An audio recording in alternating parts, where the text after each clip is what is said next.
Mid-off, straight to the fielder. The captain, completely flummoxed, has to head out as things get heated down in the centre.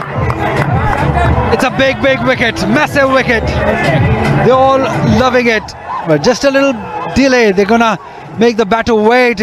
Maybe they were just checking for the no ball, but he started walking back. He didn't like something. It's all happening. Such a big game, Atish. Can always get carried away. Pakistan wants to do well. They want to get wickets, but it's such a huge moment in the game. The captain himself. Something was certainly said and Mahtre wasn't happy.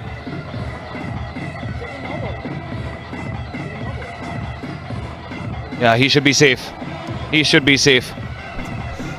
Yeah, there's no worries from this angle at least, because the first impact is right where it should be. Yes, outgiven. Big moment, big wicket for Pakistan.